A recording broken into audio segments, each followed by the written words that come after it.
What the hell?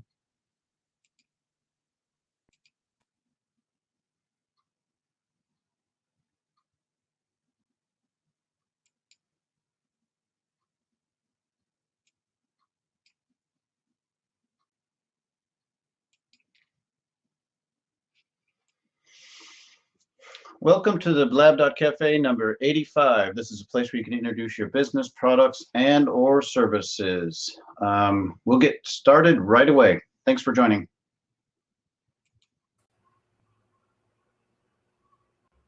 Hi, welcome back to Blab.Cafe. This is a place where you can introduce your business, products, and or services, or art. How you doing, Walter? How you doing? All right. Thank you very much for being interested in asking me to do this. I appreciate that. Yeah, no problem. So what I'm going to do is let you tell us everything about what you kind of projects you've been working on, a little bit about your art background, and then I'm going to show some of your art by doing a screen share. So, okay, thank you. Yeah. Okay. So, yeah, I was just going to ask you, where are you located and what kind of art do you do? I'm in Forest Hills, New York, and I do a lot of different types of art. I started 58 years ago, actually before that, doing art. But basically what was art then to me was different subject, trees, flowers, whatever. But also photographs. I got my first camera when I was 8 years old, 1958. So we're at about 58-year mark right now.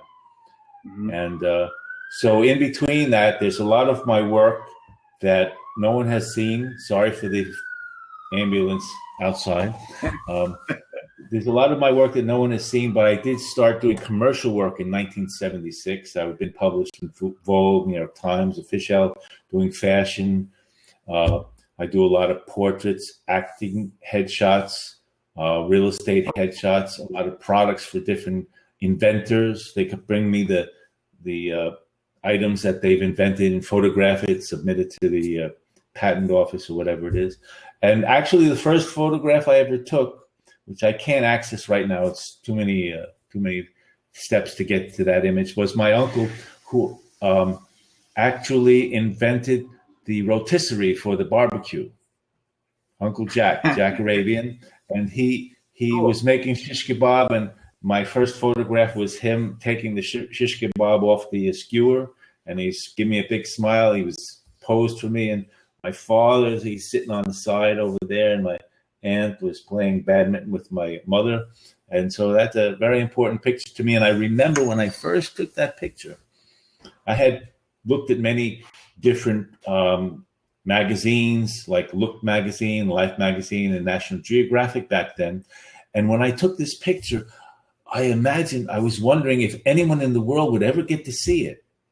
And here we are 58 years later, and people can actually see it anywhere in the world because it's up there on the internet. And we didn't have internet back then, but we do now. That's cool. So what was your favorite medium to do your artwork back besides photography? Were you pencil and oils, or well, I like everything. I still like everything, but I am unfortunately very allergic to things like paint. And even pencil, ground, dust, and pastels and stuff like that. So that digital came along, they invented it just for me. Because I can't be around that stuff. I spent a lot of years photographing other artists' work. They bring it here. I still do. They bring the work here, and I photograph it for them. So they. It was originally they needed slides to submit to different shows and competitions, and even just that amount of time being with that work, it affects me.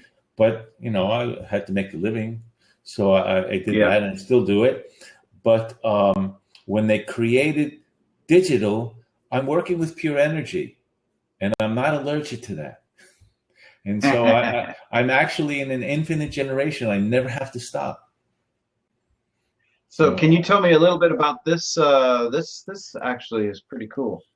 I Well, like this. I have to look at it a little closer. What you have here is an image. Originally, the base was Mm-hmm. abstract that I did in a waveform in the computer and created a different type of abstract with that. And then the white line going across is another tool in Photoshop. And you have on that base image, which was originally collage, and then abstracts and collages, and then that made into the waveform. So I get these different color patterns in it.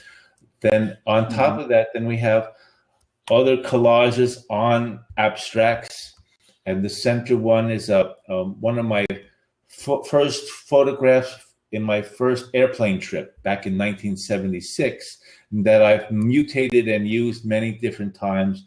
Here it was originally it was just a photograph of the clouds or the blue sky, and I've made it very blackened, dark, and it's Okay. very mysterious to me. And then I put that little like uh, greenish blue Mm-hmm. circle around, like a little sun coming out of the clouds, and my Coca-Cola bottle sitting on a yellow tab going across. And then you have on That's the up top you have different collages. Then I have in front of the collages in the background, then you have this grid that's a tool in Photoshop, and then some other collages, images collaged onto it, and one of my favorite cows over there in the corner. right.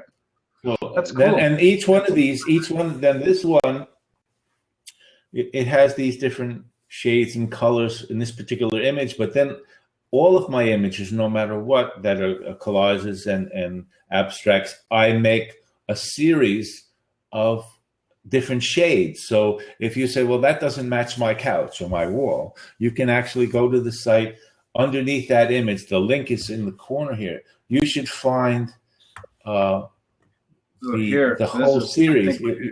Yeah, not the one on the bottom. That's a different one, but the one, yeah, that's the series that I just did. That's the last image series that I did. If you scroll across, you should be able to see any shade or color that you want to match whatever. So that's what that's about. And you can never do this, Cool. as far as I know, with physical tools. And the computers are like amazing, and we can do these things. I don't know if any other artist that is working with the computer and pure energy with their images to this extent. So, and I love it. I never have to stop, and I get so much energy just by looking at my own work. And we were talking, Yeah. Donald and I were talking before about about buying other artists' work. I have done that in the past, but now I'm so entrenched in my own world that I don't know if I am that interested in anyone else's work. I'm sorry. I like looking at other people's work. I love everything, and any Yeah. type of work that I can see, I look. There's actually 55,000 other artists on the same uh, main site that my art is on, which is called ImageKind. And I'd like to share with you the fact that anyone who's an artist or a child that's interested in art can get 3 free galleries on that site. Even you, Donald, you can get 3 free galleries and put your work up on about 4,000 images in those 3,000 in those 3 galleries. Wow. In fact, now I did talk to a man who does sculptures, big steel sculptures from Canada. I met him in a restaurant in the city, Mm-hmm. and we were talking. He says, "Well, that's no good for me." And I said, "Yes, it is."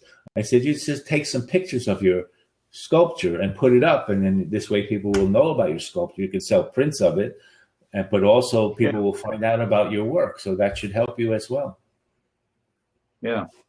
Yeah, I like that site. I think you showed it to me once before. But what Mhm. we'll do in the meantime is I will go ahead and grab your links and I will put them into the show notes. So if people want to get in contact with you directly, or if they want to go over and look at that site even more, they'll be able to.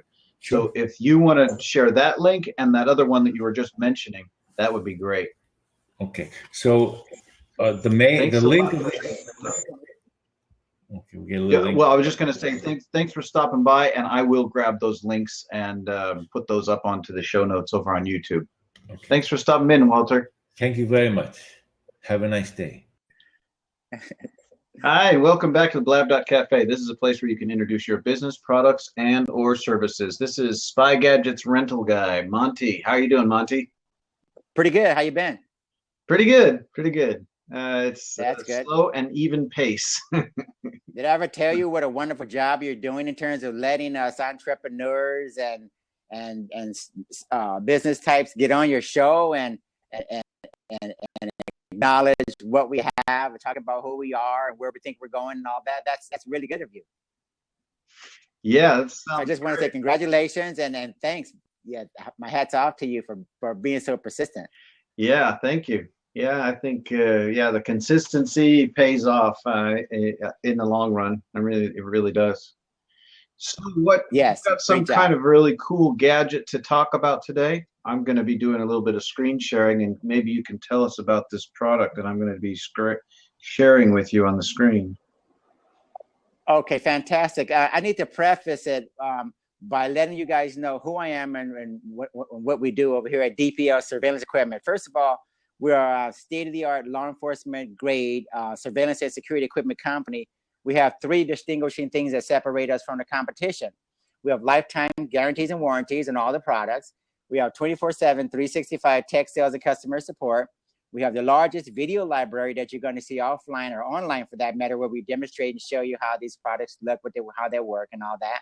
And then we have a very large articles directory, Donald, where you can go and peruse the articles and look at and educate and inform yourself about some very esoteric topics.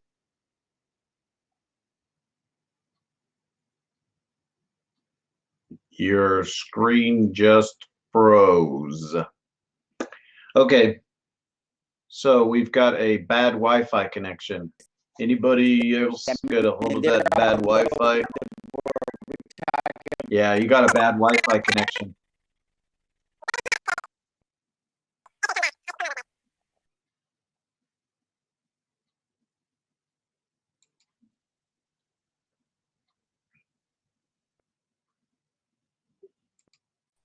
So welcome back. This is a little bit of a glitchy day, but we're going to get through it. We've got Monty back, and you want to explain a little bit about this product that you've got? Yes, Donald, this is a kind of interesting item we have right here. We call this the microwave RF magnetic electric detector. And as you can see, it's very simple in terms of it doesn't have very many bells and whistles or anything. It's basically a microwave detector that allows you to detect frequencies in the ranges of magnetic, electric, RF, and microwave.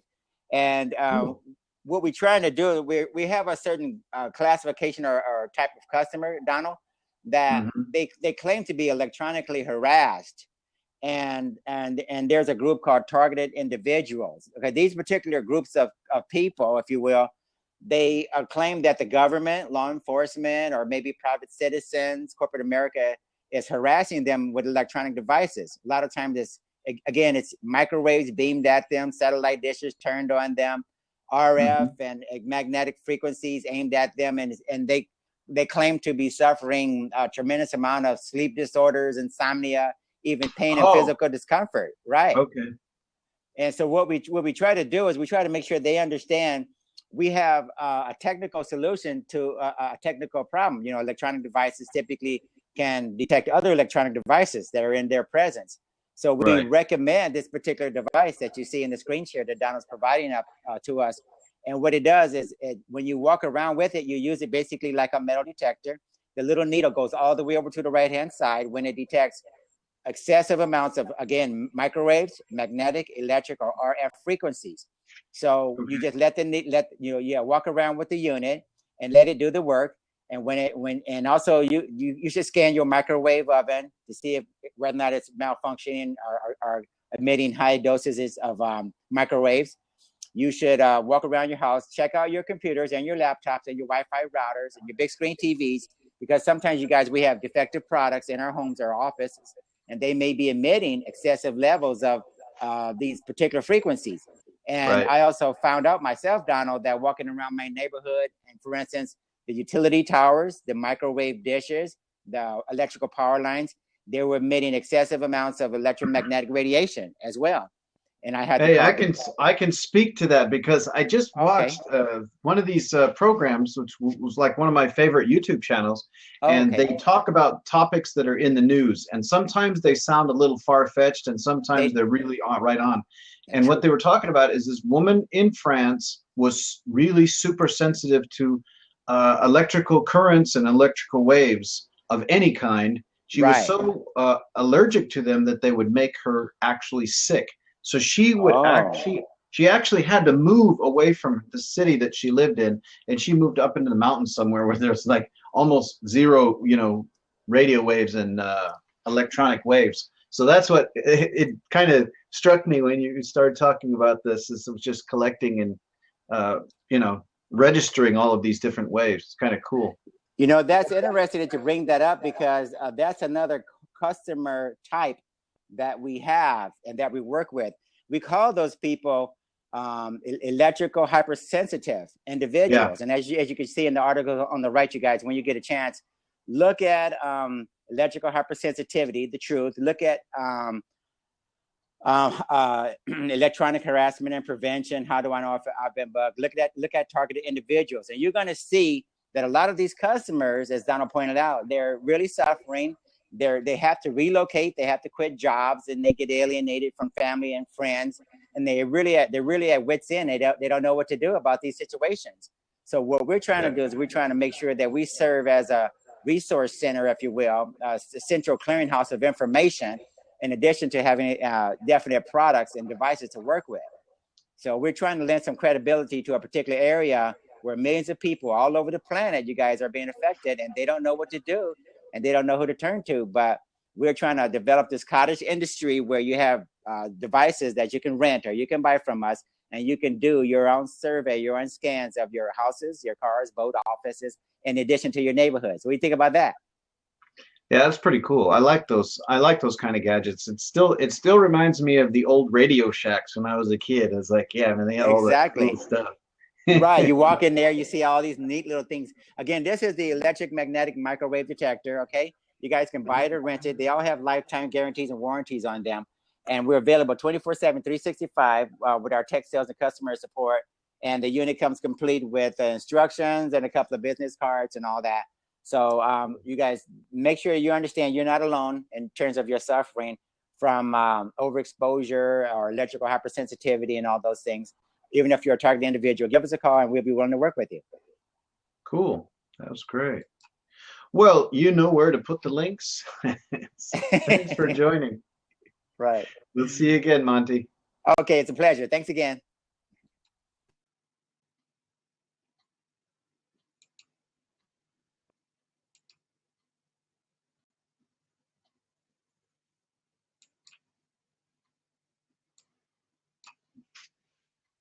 Thanks for joining another Blab.Cafe. This is Blab.Cafe number 85. Thanks for joining. We'll see you tomorrow. Bye bye.